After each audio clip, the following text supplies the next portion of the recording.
देखते हैं। तो क्वेश्चन नंबर 5 से हम लोग को जो है स्टार्ट करना था आज, कि इसमें क्या लिखा था, equation of tangent to the ellipse. Ellipse की इक्वेशन ये है,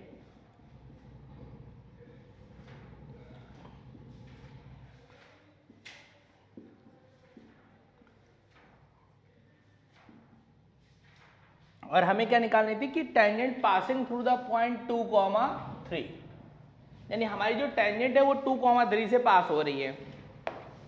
तो अब यहाँ पे दो मेथड हैं। दो मेथड क्या हैं, पहला फर्स्ट मेथड से हम लोग पहले बात कर रहे हैं, फिर सेकंड भी बात करते हैं। ए स्क्वायर बी स्क्वायर की वैल्यू तो यही है, और हमने ये बात बोली थी कि जब भी ऐसे क्वेश्चन आता है tangent drawn from the point, या tangent perpendicular to the line, tangent parallel to the line, tangent makes an angle with the X axis और वाई एक्सिस, तो उन सभी केसेस में equation of tangent in term of slope लिखी जाती है। तो यहां से equation of tangent y equal to M x plus minus root over A square M square plus B square थी।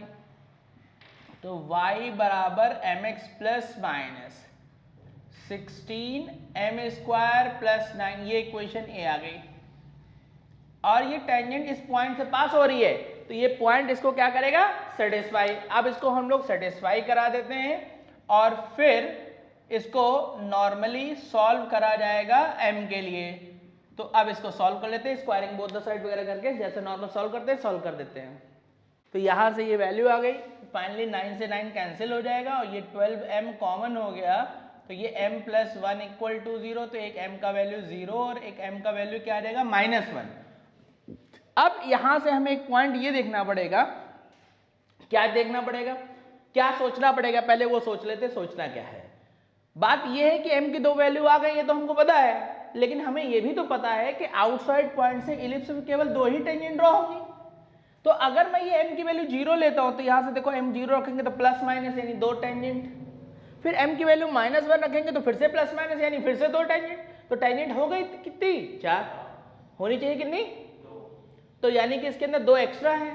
वो कैसे हम लोग सही करेंगे, तो उसके लिए सही करने के लिए क्या है कि ये इक्वेशन जहां से मान लो हम लोगों ने यहां से सिंप्लीफाई करने के किया है ना, तो यहां से हम m की वो वैल्यू पुट करके देख देंगे, m की वैल्यू पुट करने के बाद जिसकी वजह से ये इक्वेशन सेटिस्फाई हो रही हो। जैसे मान लो हमने यहाँ, ये ठीक वही प्रोसेस है जैसे और सब में देखा है, m की जगह 0 रखा तो 3। अब इधर तुरंत समझ जाओ कि ये रखा गया तो ये बैलेंस कब होगा, जब प्लस साइन होगा तभी तो बैलेंस होगा। तो इट मीन्स ये हुआ कि जब m का वैल्यू 0 होगा तो साइन कैसा चलेगा, पॉजिटिव, और फ्रॉम a।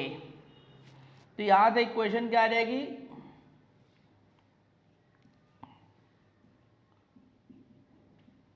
तो फाइनली y इक्वल टू 3, ये आ जाएगी ये इक्वेशन। अब m इक्वल टू -1 के लिए देख लेते हैं। तो जब m इक्वल टू -1 यहां पे रखेंगे हम लोग, तो ये कितना रहेगा, ये 5 आ जाएगा। तो अल्टीमेटली राइट साइड भी पॉजिटिव साइन से ही बैलेंस होगा। भाई यहाँ -1 रखा तो 5 कब आएगा, प्लस प्लस से ही तो बैलेंस होगा। तो इसलिए यहाँ पर m इक्वल टू -1 और साइन कैसा चलेगा, पॉजिटिव, और फ्रॉम a। तो ये y इक्वल टू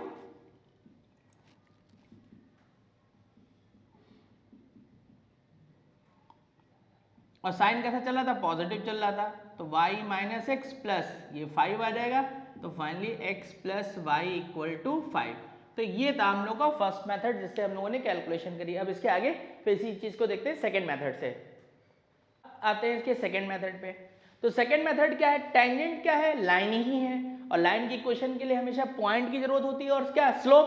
तो क्वेश्चन है तो पॉइंट तो ऑलरेडी दे दिया गया है हमें, तो इसलिए इक्वेशन ऑफ टेंजेंट क्या रहेगी, y - 3 इक्वल टू mx - 2।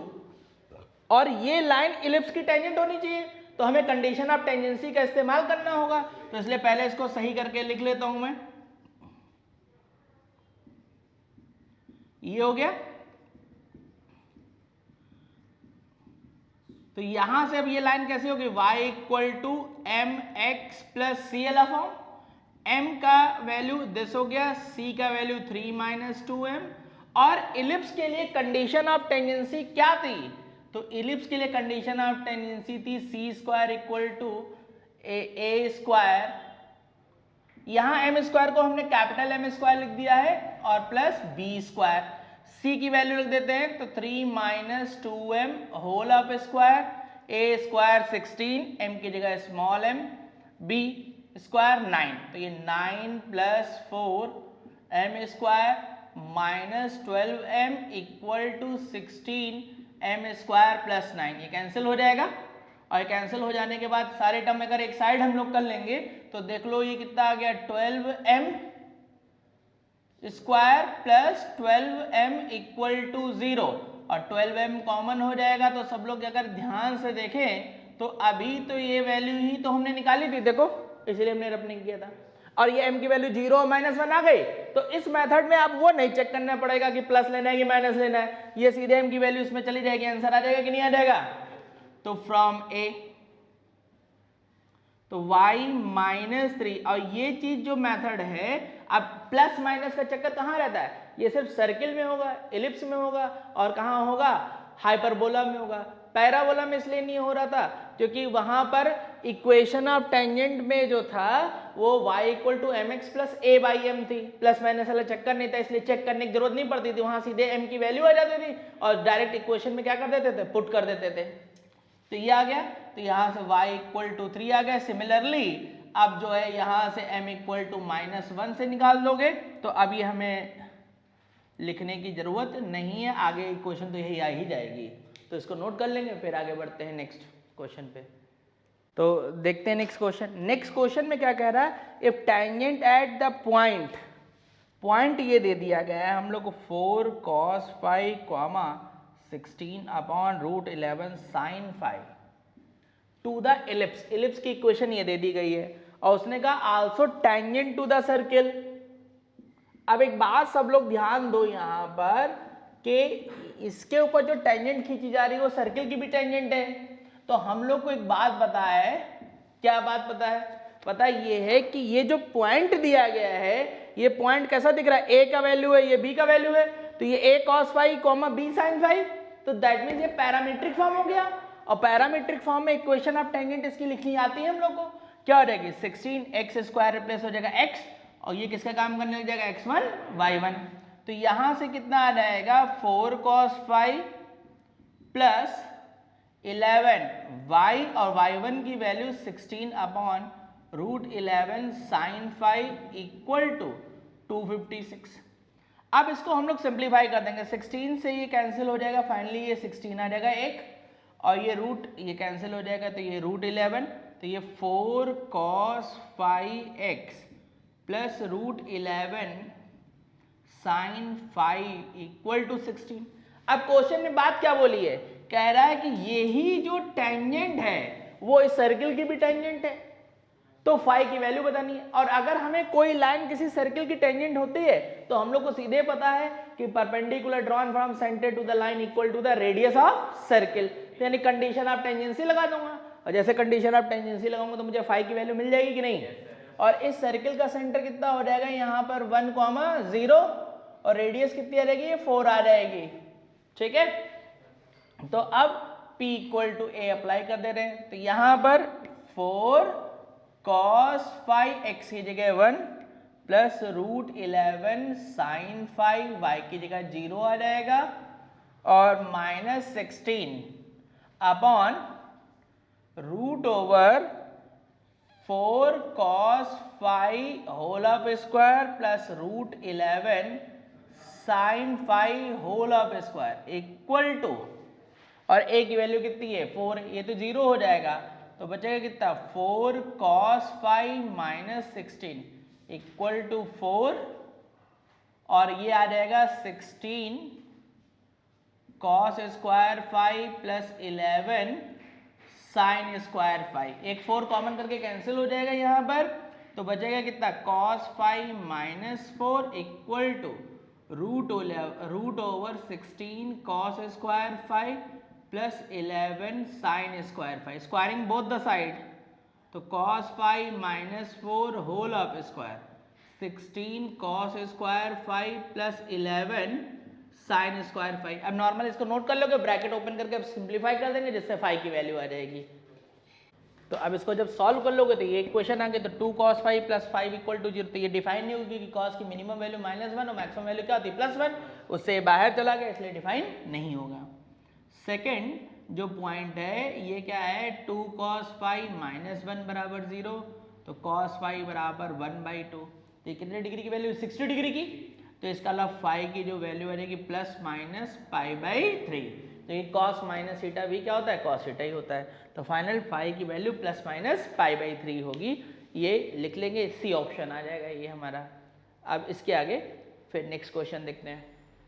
मेरा क्वेश्चन में कि क्वेश्चन नंबर 9 में कि एक इलिप्स है, ठीक, और उन्होंने क्या कह दिया, इलिप्स की इक्वेशन ये दे दी गई है और कह रहा point of intersection of tangent eight 2 point on the ellipse. ये इलिप्स के ऊपर 2 पॉइंट है, एक पॉइंट P मान लेते हैं और एक पॉइंट Q मान लेते हैं। इन पॉइंट के ऊपर टेंजेंट ड्रॉ करी गई है और जो टेंजेंट ड्रॉ करी गई है वो पूछा जा रहा है कि वो पॉइंट मतलब जहां इंटरसेक्ट कर रहा है वो पॉइंट कहां पे लाई करेगा। कहां पे लाई करने का मतलब क्या हुआ कि मुझे इन दोनों इस पॉइंट का क्या निकालना है, लोकस निकालना है, क्योंकि ये पॉइंट कहां लाई करेगा, जहां पे इसका लोकस होगा। और ये जो पॉइंट दिए गए हैं इन पॉइंटों के बारे में खास बात दे दी गई है। वो खास बात ये दे दी गई है कि अगर एक पॉइंट और दूसरे पॉइंट का एसेंट्रिक एंगल का जो डिफरेंस है वो कितना है, π/2 है, ठीक। तो अब तुरंत ध्यान करो, ऐसा क्वेश्चन हम लोग सॉल्व कर चुके हैं भाई। यहां का कोऑर्डिनेट a cos φ1 हो जाएगा और b sin φ1 हो गया कि नहीं हो गया, और यहां का a cos φ2 b sin φ2। ध्यान से सुनना, मैं करूंगा नहीं क्योंकि कर चुका हूं ये। तो यहां से अगर हम लोग ध्यान करें तो ये ऐसे पॉइंट को फिर हम लोगों ने कैसे लिख दिया था, ये ऐसे लिखा था शुरू में, और अब यहां पे जब पॉइंट रख दिया था तो ये पॉइंट पे हम लोग का कुछ भी जो भी आ गया था, इसको सिंप्लीफाई कर लिया था तो ये क्या आ गया था 90, तो -a sin φ2 और यहां पे क्या आ जाएगा b cos φ2। और फिर क्या करना किया था हम लोगों ने, इस पॉइंट पे टेंजेंट की इक्वेशन लिख दी थी। अब तो ये एट द पॉइंट हो गया, और एट द पॉइंट मतलब x² बदल जाएगा x में, y² बदल जाएगा क्या y में। तो इस पॉइंट पे टेंजेंट की इक्वेशन हो गई। और फिर सिमिलरली इस पॉइंट के ऊपर भी टेंजेंट की इक्वेशन लिख दी जाएगी। अब ध्यान करो, एक में cos एक में sin, एक में cos एक में sin, एक में प्लस साइन आएगा और एक में क्या आएगा माइनस साइन। तो ये cos फाई sin फाई यानी फाई को एलिमिनेट कर दूंगा तो मेरा लोकस आ जाएगा कि नहीं। और पैरामीट्रिक फॉर्म में लोकस है तो हमने कहा h और k भी नहीं लेते हम लोग, सीधे क्या xy लेते थे। और दो लाइनों का इंटरसेक्शन का लोकस है तो हमने क्या सिखाया है कि जो पैरामीटर होता है उसी को एलिमिनेट कर दोगे तो वो क्या बन जाता है, लोकस। तो सीधे हम लोग फाई को एलिमिनेट कर देंगे। कैसे, इस पे फिर से एक बार सुन लेंगे। इस पे टेंजेंट लिखी, एक इक्वेशन बनी, दूसरे पॉइंट पे टेंजेंट लिखी, उससे इक्वेशन 2 बनी, और दोनों को फिर हम क्या करना सीखे, स्क्वायर करके ऐड। और जैसे स्क्वायर करके ऐड कर देंगे तो इनके पॉइंट ऑफ इंटरसेक्शन का क्या आ जाएगा, लोकस। तो ये क्वेश्चन सेम पुराना एज इट इज क्वेश्चन हम लोगों ने सॉल्व किया है। वहां क्वेश्चन में ये लाइन की इक्वेशन दी थी, Lx + My + N = 0 थी, उस पर लाई करके किया था। अब इस बार टेंजेंट लिख देनी, तो सेम ऐसा ही हो जाएगा, इसलिए हम इसको सॉल्व नहीं कर रहे हैं। हम फिर नेक्स्ट क्वेश्चन में आ जाएंगे। किसी को लगता है मैं कुछ भूल जाऊंगा तो इतनी बात लिख के आगे बढ़ जाएगा। तो देखो क्वेश्चन नंबर 10 में क्या कह रहे हैं, ये इलिप्स है और इलिप्स में उसने कहा है कि इस इलिप्स के ऊपर कोई भी टेंजेंट खींच दी जाए, एनी टेंजेंट, और खींचने के बाद उसके इलिप्स के सेंटर से इस टेंजेंट पे परपेंडिकुलर ड्रॉप किया जाए, और जो परपेंडिकुलर जिस पॉइंट पे ड्रॉप होगा उस पॉइंट का यानी ये फुट ऑफ परपेंडिकुलर हुआ, इस फुट ऑफ परपेंडिकुलर का मुझे क्या निकालना है, लोकस। तो इसका चूंकि मुझे लोकस निकालना है इसलिए इसका कोऑर्डिनेट मैं h, k ले लूंगा। अब इसका लोकस आएगा कैसे, ये हम लोग को सोचना है। देखो यहां पर परपेंडिकुलर और पैरेलल की जब भी बात हो जाती है तो तुरंत दिमाग में बात आनी चाहिए कि ये कहीं ना कहीं स्लोप से रिलेट पॉइंट होगा। तो उसने कहा एनी टेंजेंट, तो भाई इलिप्स के ऊपर तो मुझे हर तरीके की टेंजेंट लिखनी आती है, एट द पॉइंट भी आती है, पैरामीट्रिक भी आती है और स्लोप में भी आती है। तो मेरा यहाँ काम आसान कौन करेगा, स्लोप वाला करेगा, क्योंकि इस टेंजेंट की स्लोप और सीपी की स्लोप का प्रोडक्ट -1 होगा कि नहीं होगा। अच्छा, अब इस इलिप्स के ऊपर इक्वेशन ऑफ टेंजेंट मैं लिख सकता हूं, इक्वेशन ऑफ टेंजेंट। तो y बराबर mx + (√a² m² + b²). अब यहां पर हम ध्यान करेंगे, हमारा एम ये भी तो है h और k के बीच में रिलेशन बनाना। तो ये एच के वाला पॉइंट इस टेंजेंट के ऊपर लाई करेगा, तो टेंजेंट की इक्वेशन को ये क्या कर रहा है, सेटिस्फाई कर रहा है। तो ये हो गया, और ए और बी की वैल्यू हमें ऑलरेडी पता है। अब यहां से अब अगर m इलिमिनेट हो जाए, क्योंकि पैरामीटर यही तो हो रहा है, अगर ये m इलिमिनेट हो जाए, अननोन कांस्टेंट बोल सकते हो, m अननोन कांस्टेंट है, ये इलिमिनेट हो जाए तो मेरा पूरा लोकस आ जाएगा कि नहीं आ जाएगा? तो वो m इलिमिनेट कैसे होगा? तो उसके लिए हम लोग के दिमाग में बात ये आई कि इसका स्लोप जो है वो टेंजेंट का स्लोप कितना है, m है कि नहीं? इस टेंजेंट का स्लोप क्या है, m है, और इसकी स्लोप मैं ऑलरेडी लिख सकता हूं, इसकी स्लोप क्या होगी, k minus 0 upon h minus 0 होगा कि नहीं होगा?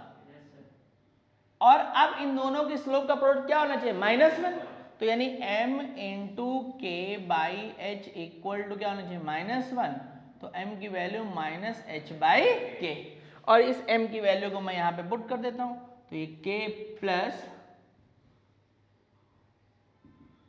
माइनस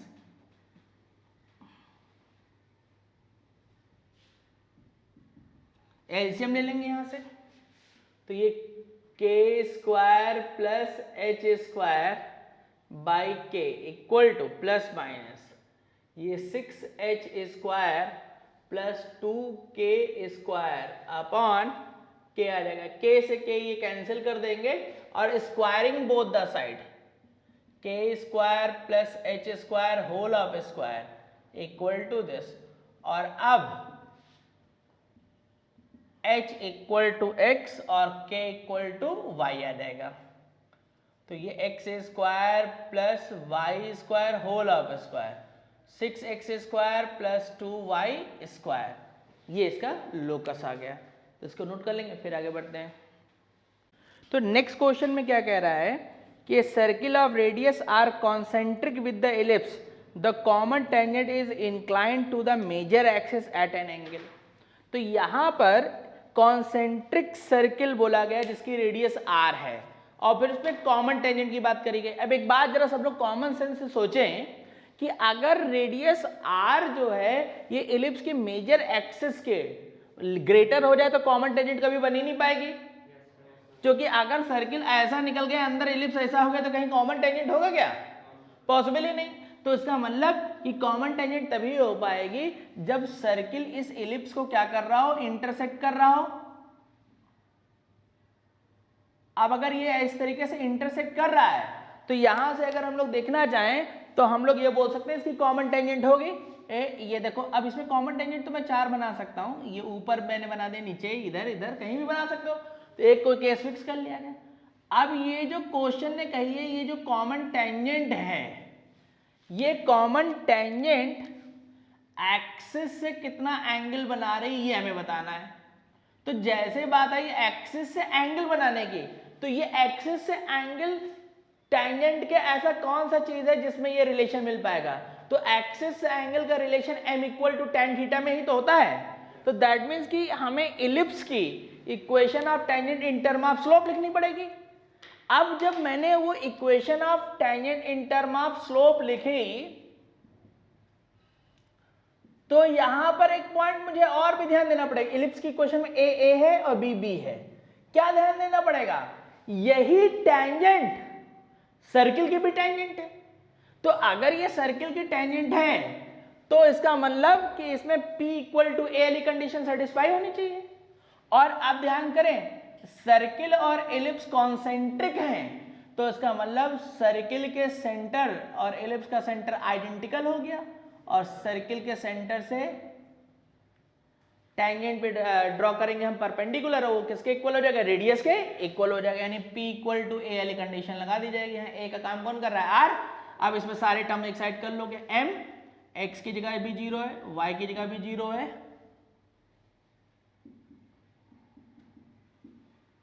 अपॉन x के कोफिशिएंट का स्क्वायर प्लस y के कोफिशिएंट का स्क्वायर, a दिस हो गया। और अब यहां से कितना आ जाएगा, root over a square m square plus b square this. और अब हमें यहां से क्या निकालना है, थीटा निकालना है, तो इसलिए इस पूरी इक्वेशन को हम लोग किसके लिए सॉल्व कर देंगे, m के लिए सॉल्व कर देंगे, और फिर m की जगह क्या पुट कर दिया जाएगा, tan थीटा। m स्क्वायर है, टर्म को एक साइड कर लेंगे हम लोग, तो ये m square a square minus this, ये आ गया। तो यहां से m square equal to r square minus B square, तो ये m इक्वल टू कितना आ गया, plus minus root over R square minus B square upon this हो गया। और फिर यहां से m equal to tan theta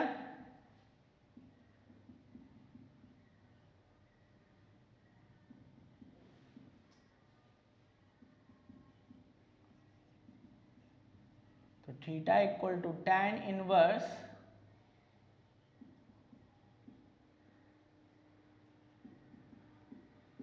ये आ जाएगा इसका आंसर, इसको नोट कर लेंगे पूरा। तो नेक्स्ट क्वेश्चन में क्या कह रहा है, P I comma P I dash be the feet of perpendicular drawn from foci S and S dash on a tangent T to an ellipse with length of semi major is 20। Semi major, तो semi major का मतलब क्या हुआ कि a equal to कितना आ गया, 20। और देन हमसे पूछा जा रहा है, और एक कंडीशन ये दे दी गई है, और देन हमसे पूछा जा रहा है कि द वैल्यू ऑफ एसेंट्रिसिटी, यानी a मुझे पता है, अगर b मिल जाए तो मेरी एसेंट्रिसिटी निकल आएगी कि नहीं निकल आएगी, तो b कैसे निकलेगा। तो हम लोगों ने एक आर्टिकल पढ़ा था कि इलिप्स में अगर फोकस से किसी भी टेंजेंट पे परपेंडिकुलर अगर हम लोग ड्रॉ करते हैं तो उनके परपेंडिकुलर का जो प्रोडक्ट होगा वो क्या होगा, बी स्क्वायर आएगा कि नहीं आएगा। तो यहां से अगर मैं इसको ओपन कर लेता हूं, sp1 s dash p1 dash plus sp2 s dash p2 dash, तो इस तरीके से अगर हम लोग यहां से बात करें तो ये जो पूरी वैल्यू है ये क्या है, ये बी स्क्वायर है कि नहीं, प्रोडक्ट दिख रहा है कि नहीं दिख रहा है, ये भी बी स्क्वायर है, ये भी बी स्क्वायर है, तो ये टोटल कितने टाइम है, 10 टाइम्स है ना। तो ये क्या बन गया finally, 10 b square equal to 2560 cancel हो जाएगा, तो बी स्क्वायर इक्वल टू कितना होगा, 256। अब ए पता है और बी पता है, तो यहां से तुरंत रिजल्ट लग जाएगा, b square equal to A square 1 minus e square. Value put कर दी जाएगी यहां से, और इसको फटाफट सिंप्लीफाई करके बताएंगे सब लोग ई वैल्यू क्या आ रही है, निकाल के दो वैल्यू। तो ये ई की वैल्यू आ गई 3/5, इसको नोट कर लेंगे। फिर क्या गया अगला क्वेश्चन, नेक्स्ट क्वेश्चन में क्या कह रहा है, ये एक एलिप्स दे दिया गया है, अगर इस एलिप्स में देखें तो ये जो वैल्यू है ये ऐसे आ गई है, और हमारा जो एम है वो क्या करना है, इस एलिप्स के ऊपर पॉइंट ऑफ कांटेक्ट निकालना है, और जो पॉइंट ऑफ कांटेक्ट निकालना है, जैसे ये एलिप्स है और एलिप्स पे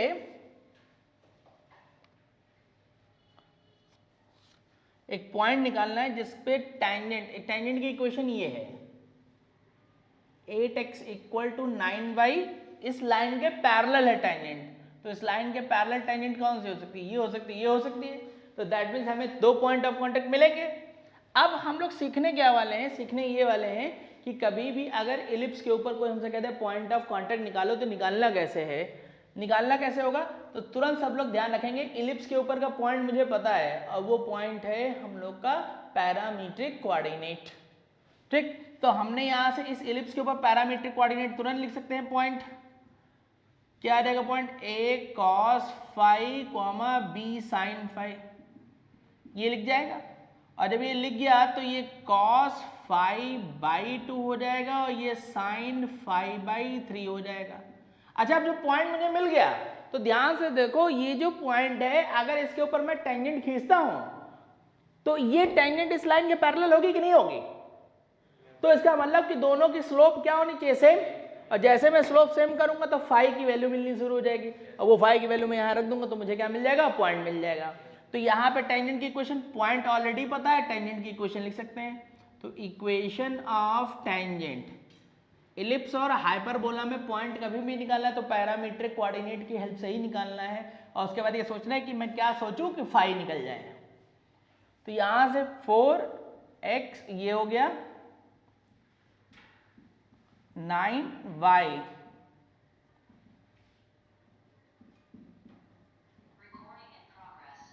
तो ये कितना आ गया 2 cos 5x plus 3 sin 5y equal to 1। अब यहां से जब स्लोप हम लोगों ने देखी,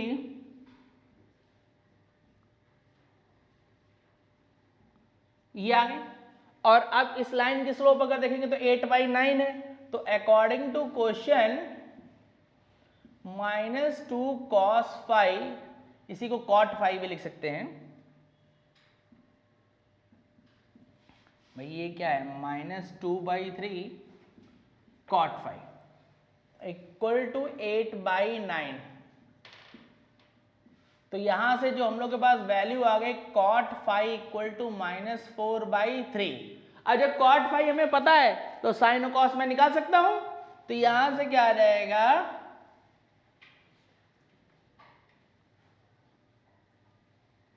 ये 3/4 हो जाएगा, तो फाइनली ये 5 बन जाएगा कि नहीं। और अब यहां से देखेंगे, देखो cot 5 की वैल्यू कैसी है, माइनस में है। तो ये माइनस में होने का मतलब क्या हुआ, ये cot माइनस में है, तो इसका मतलब क्या होगा, या तो सेकंड क्वाड्रेंट में होगा या फिर क्या होगा, फोर्थ क्वाड्रेंट में होगा, यही तो मतलब हुआ। और इस फिगर के हिसाब से भी देखें तो पॉइंट हमें यहाँ या यहाँ ही तो मिलेगा। तो 2 पॉइंट मिलेंगे कि नहीं मिलेंगे, जो कि हमने यहाँ पहले बता दिया था। तो एक पॉइंट मान लो हम सेकंड क्वाड्रेंट में है, तो सेकंड क्वाड्रेंट में जब होंगे तो sin 5 ये होगा, और cos 5 की वैल्यू, और ये पॉइंट अब मैं इसमें रख दूंगा तो पॉइंट मिल जाएगा कि नहीं मिल जाएगा। तो देयरफॉर पॉइंट ऑफ कांटेक्ट, तो 1/2 cos 5 की जगह ये आ गया, और sin 5 की जगह 3/5, तो -2/5, 1/5 एक पॉइंट आ गया। सिमिलरली अब दूसरा पॉइंट लिख सकते हैं कि नहीं, उसमें क्या, इसमें माइनस हो जाएगा और इसमें क्या हो जाएगा प्लस। तो पूरा सॉल्व करने की जरूरत थोड़ी है, इसमें माइनस होगा और इसमें क्या होगा प्लस, तो ये इंटरचेंज हो गया कि नहीं, यानी 2/5 -1/5। क्लियर। तो ये तुम्हारे दो ऑप्शन आ जाएंगे यहाँ पर, बी और डी। तो क्वेश्चन नंबर 14 क्या कह रहा है कि यहां पर ये इलिप्स दे दिया गया है और उसने कहा टेंजेंट एट 1, 2 और a, b are perpendicular to each other, then find the value of a square. तो एट द पॉइंट पे टेंजेंट की इक्वेशन लिखनी आती है हम लोग को। तो यहां से क्या हो जाएगा, ये 4x स्क्वायर बदल जाएगा xx1 में,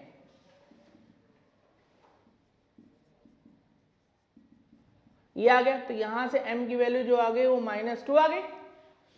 ये तो 1, 2 पे थी टेंजेंट, अब a, b पे टेंजेंट, तो ये 4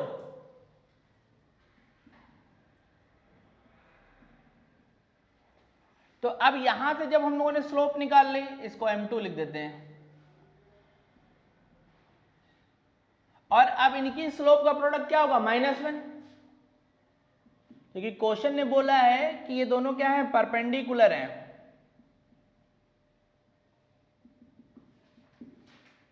तो यहां से b इक्वल टू 8a आ गया।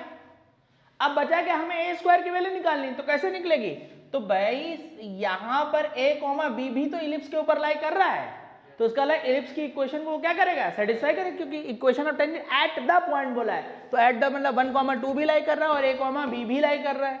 तो इसलिए यहां से क्या आ गया, 4a square plus b square equal to 8। और अब यहां से ये b की वैल्यू यहां पे पुट कर दोगे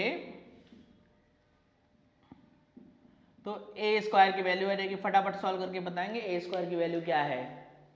ये आ जाएगी a स्क्वायर की वैल्यू 2/17। तो इसको नोट कर लेंगे। फिर नेक्स्ट क्वेश्चन, तो 15th क्वेश्चन क्या कह रहा है, equation of tangent at the point is also tangent to the ellipse. तो तुरंत हमारे दिमाग में बात आनी चाहिए कि equation of tangent at the point, तो एट द पॉइंट पे टेंजेंट मैं लिख सकता हूं, तो इसकी टेंजेंट जो आ जाएगी सीधे ये x1 y1 हो गया, और ये x प्लस अल्फा बाई 2। तो यहां से क्या आ जाएगा, 2 beta y equal to x plus alpha या y equal to 1/2 beta x plus alpha upon 2 beta. और ये लाइन भी इलिप्स की टेंजेंट है, तो अगर कोई लाइन इलिप्स की टेंजेंट होती तो कंडीशन ऑफ टेंजेंसी मुझे पता है, C square equal to A square M square plus B square. तो यहां से अगर हम लोग देखें तो ए स्क्वायर की वैल्यू तो 1 आएगी और बी स्क्वायर की वैल्यू 1/2 होगी कि नहीं, क्योंकि अपॉन में करोगे ना। और यहां से m का वैल्यू क्या हो गया 1/2 बीटा और c का वैल्यू अल्फा अपॉन 2 बीटा। अब कंडीशन ऑफ टेंजेंसी क्या रहेगी, C square equal to A square M square plus B square. तो ये alpha square upon 4 beta square, ये 1 हो गया 1/4 बीटा स्क्वायर और बी स्क्वायर यानी कि 1/2। और अब हमसे क्वेश्चन में जो उन्होंने पूछा है वो पूछा है alpha is equal to, alpha की वैल्यू पूछी गई, तो अल्फा वैल्यू कैसे निकलेगी, तो तुरंत हम लोग के दिमाग में बात आ जानी चाहिए कि अल्फा बीटा जो है पैराबोला के ऊपर लाई कर रहा है, जो कि equation of tangent at the point बोल रहा है, तो ये इसके ऊपर लाई कर रहा है, तो इसकी इक्वेशन को ये क्या करेगा सेटिस्फाई। तो बीटा स्क्वायर की वैल्यू जो आ गई वो क्या मिल गई अल्फा। तो यहां से हम लोग वैल्यू पुट कर देते हैं,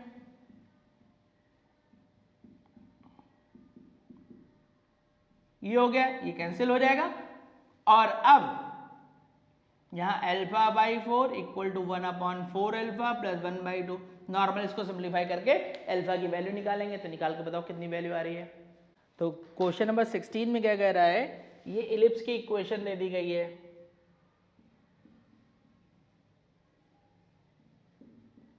और ये एट द पॉइंट है। तो क्वेश्चन ने कहा है कि if the line x minus 2y equal to 12 is tangent to the ellipse at the point, then length of lattice rectum of the ellipse। ठीक, तो यानी सबसे पहले हमें a और b निकालना पड़ेगा। तो उसने कहा कि इस पॉइंट पे टेंजेंट है, तो इसी पॉइंट पे टेंजेंट हमें भी तो निकालनी आती है।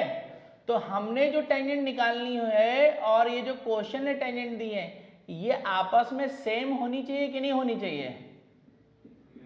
तो इसका मतलब यहां से ये जो वैल्यू आ गई, इसको क्या और सिंप्लीफाई तो कुछ नहीं होगा, थोड़ा और सही करके लिख लेते हैं इसको बस। और ये हो गई, और ये दोनों सेम टेंजेंट हैं, आइडेंटिकल है, इसलिए इनके कोफिशिएंट के रेशियो क्या होंगे सेम होंगे।